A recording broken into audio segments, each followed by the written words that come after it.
Assalamualaikum, apa kabar saudara-saudara kaum muslimin dan muslimat pencinta Al-Quran? Berjumpa lagi dengan saya di channel Endang Pia. Pada kesempatan kali ini saya akan membahas pasal yang ke-17.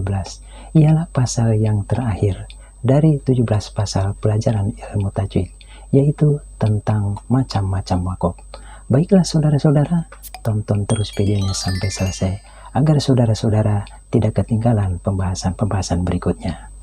Baiklah saudara-saudara kaum muslimin dan muslimat pencinta Al-Quran, untuk lebih jelasnya, mari kita langsung saja menuju kepada pembahasan berikutnya. Saudara-saudara kaum muslimin dan muslimat pencinta Al-Quran, mari kita lanjutkan kepada pembahasan dan contoh-contoh pasal ke-17.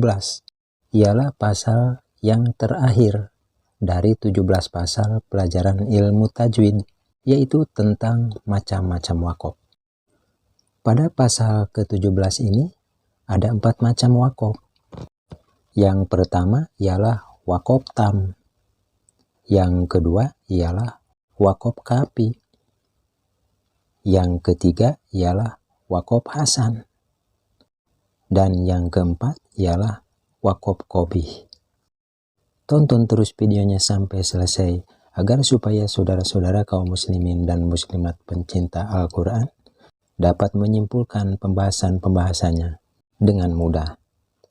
Dan bagi saudara-saudara kaum muslimin dan muslimat pencinta Al-Quran yang belum mengerti ilmu tajwid, saudara-saudara bisa belajar pada video-video yang sudah saya buat dari pasal pertama sampai pasal ke-17 ini.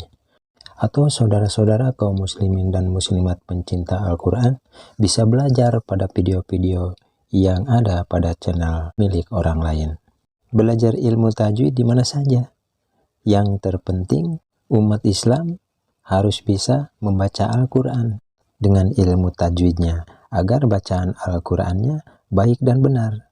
Juga harus mengerti artinya atau kandungannya agar kita sebagai umat Islam bisa terbimbing dengan Al-Quran.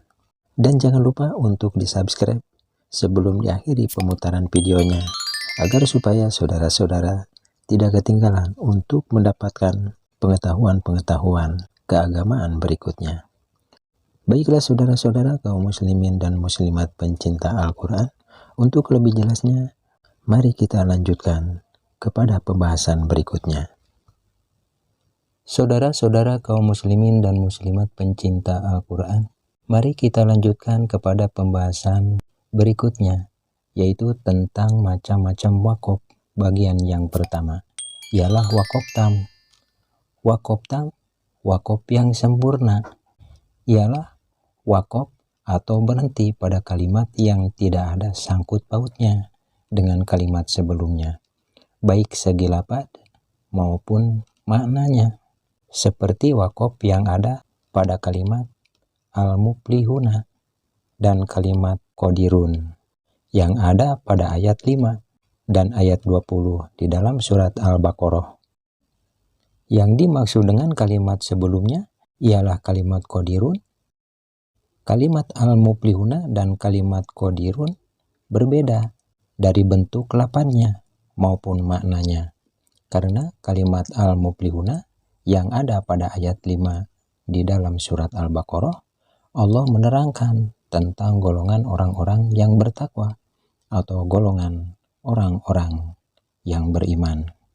Ialah orang-orang yang beriman kepada hal-hal yang gaib, seperti beriman adanya akhirat, juga adanya surga, adanya neraka, adanya alam mahsyar, adanya alam kubur atau alam barzah, juga yang mendirikan sholat, juga menafkahkan sebagian rezekinya seperti zakat dan sedekah, juga yang beriman kepada Al-Quran, dan juga beriman kepada kitab-kitab yang diturunkan sebelum Al-Quran, seperti kitab Zabur, kitab Taurat, dan kitab Injil. Sedangkan kalimat qadirun yang ada pada ayat 20 di dalam surat Al-Baqarah, Allah menerangkan tentang perumpamaan-perumpamaan orang-orang kafir. Jadi, wakaf atau berhenti pada kalimat al-muflihuna itu dinamakan wakaf tam. Ialah wakaf yang sempurna karena tidak ada sangkut pautnya dengan kalimat sebelumnya, baik bentuk lafaz maupun maknanya, yaitu kalimat qadirun ayat 20 surat Al-Baqarah. Saudara-saudara kaum muslimin dan muslimat pencinta Al-Quran, mari kita lanjutkan lagi kepada pembahasan dan contoh bagian yang kedua, yaitu wakaf kafi. Wakaf kafi, wakaf yang cukup, ialah wakaf pada kalimat yang tidak bersangkutan dengan kalimat yang sesudahnya atau kalimat yang sebelumnya dari segi lafadznya, akan tetapi bersangkutan di dalam maknanya, seperti wakaf yang ada di dalam Al-Quran surat Al-Baqarah ayat 6, seperti kalimat la yu'minun. Yang dimaksud dengan kalimat yang sesudahnya ialah kalimat alladzina kafaru. Kalimat ini tidak bersangkutan atau tidak sama bentuk lafadznya dengan kalimat la yu'minuna. Yang dimaksud dengan kalimat yang sebelumnya ialah kalimat khotamallahu. Kalimat ini juga tidak bersangkutan atau tidak sama bentuk lafadznya dengan kalimat la yu'minuna. Akan tetapi bersangkutan dari segi maknanya, karena kalimat la yu'minuna dan kalimat alladzina kafaru itu berada di satu ayat, ialah ayat 6 dari surat Al-Baqarah. Di dalam ayat ini Allah menerangkan tentang orang-orang kafir. Begitu pula kalimat yang sebelumnya ialah kalimat khotamallahu yang ada pada ayat 7 dari surat Al-Baqarah. Di dalam ayat ini Allah masih menerangkan tentang orang-orang kafir.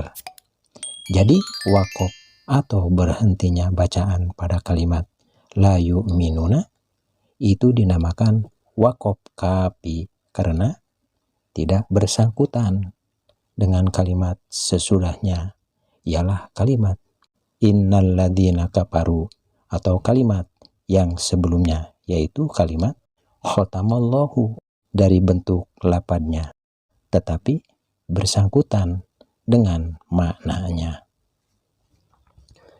Saudara-saudara kaum muslimin dan muslimat pencinta Al-Quran, mari kita lanjutkan lagi kepada pembahasan dan contoh berikutnya, ialah bagian yang ketiga, yaitu wakaf hasan. Wakaf hasan, wakaf yang baik, ialah wakaf pada sesuatu kalimat yang bila dilihat dari susunan kalimat sudah sempurna, akan tetapi bila menurut i'rab atau menurut tata bahasa, kalimat tersebut ialah kalimat alhamdulillah bersangkutan dengan kalimat yang sesudahnya dan sebelumnya. Wakaf hasan ada dua macam. A, atau yang pertama, wakaf yang terjadi pada pertengahan ayat. B, atau yang kedua, ialah wakaf yang terjadi pada akhir ayat. Yang dimaksud dengan susunan kalimat sudah sempurna dan bersangkutan dengan kalimat yang sesudahnya dan sebelumnya ialah karena kalimat alhamdu menjadi mubtada dan kalimat lillah menjadi khobar dari kalimat alhamdu dan kalimat robbi menjadi sifat dari kalimat Allah.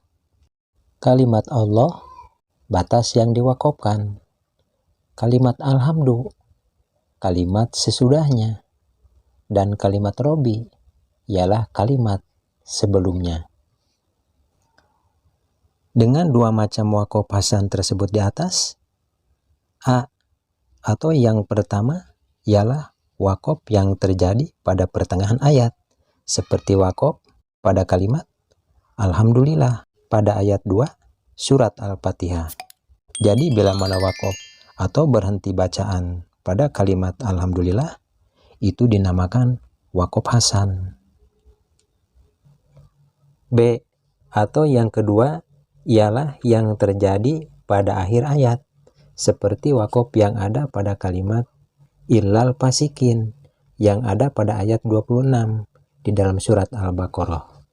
Jadi wakaf atau berhentinya bacaan pada kalimat illal fasikin itu dinamakan Waqaf Hasan. Karena ayat berikutnya, yaitu ayat 27 surat Al-Baqarah, Allah menerangkan pada ayat ini ialah ayat yang ke-27 tentang sifat-sifat orang kafir. Juga ayat yang ke-26, Allah juga menerangkan tentang sifat-sifat orang kafir. Itulah makanya ayat berikutnya ialah ayat yang ke-27 menjadi sifat atau badal. Badal artinya pengganti dari ayat sebelumnya, ialah illal fasikin. Dan ada tulisan ilahun yang ditunjuk dengan anak panah yang berwarna hitam kecil. Itu hanya pemberitahuan bahwa ayat itu dibaca sampai akhir ayat, atau ilahun itu singkatan daripada dibaca sampai akhir ayat. Saudara-saudara kaum muslimin dan muslimat pencinta Al-Quran, mari kita lanjutkan lagi kepada pembahasan dan contoh tentang macam-macam wakaf. Bagian yang keempat ialah wakaf qobih. Wakaf qobih, wakaf yang buruk, yaitu wakaf pada kalimat yang tidak sempurna sehingga dapat menimbulkan pertanyaan, seperti wakaf pada kalimat innal insana yang ada pada ayat 2 surat Al-Asr. Yang dimaksud dengan wakaf atau menghentikan bacaan pada kalimat yang tidak sempurna sehingga dapat menimbulkan pertanyaan ialah karena mewakafkan atau menghentikan bacaan pada kalimat innal insana. Innal insana yang artinya sesungguhnya manusia. Bila dipandang dari segi ilmu nahu, bahwa mewakafkan atau menghentikan bacaan pada kalimat tersebut itu tidak sempurna, karena kalimat al-insana itu menjadi isim inna, dan untuk bisa sempurna harus ada jawabannya. Yang menjadi jawabannya ialah khobar. Yang menjadi khobarnya ialah kalimat lafi husrin. Jadi jelasnya ialah kalimat al-insana menjadi isim inna dan kalimat lafi husrin menjadi khobar inna. Barulah menjadi sempurna. Berhubung wakaf atau berhenti bacaan pada kalimat al-insana itu dinamakan wakaf qobih, ialah wakaf yang buruk. Demikianlah saudara-saudara kaum muslimin dan muslimat pencinta Al-Quran, pembahasan dan contoh pasal ke-17 ialah pasal yang terakhir dari 17 pasal pelajaran ilmu tajwid selesai sampai di sini. Dan perlu diketahui bahwa pelajaran ilmu tajwid dari pasal 1 sampai pasal ke-17 video yang saya buat selesai sampai di sini. Dan bila ada salah dan kekurangan dalam pembuatan dan penyampaiannya, saya mohon dibukakan pintu maaf yang sebesar-besarnya. Yang salah itu datangnya dari diri saya sendiri, dan yang benar itu datangnya dari Allah. Semoga pelajaran ilmu tajwid tersebut bermanfaat bagi saudara-saudara kaum muslimin dan muslimat yang mempelajarinya. Dan untuk pembuatan video-video berikutnya, insya Allah ada beberapa tema yang akan saya buat. Akhirul kalam, wassalamualaikum warahmatullahi wabarakatuh.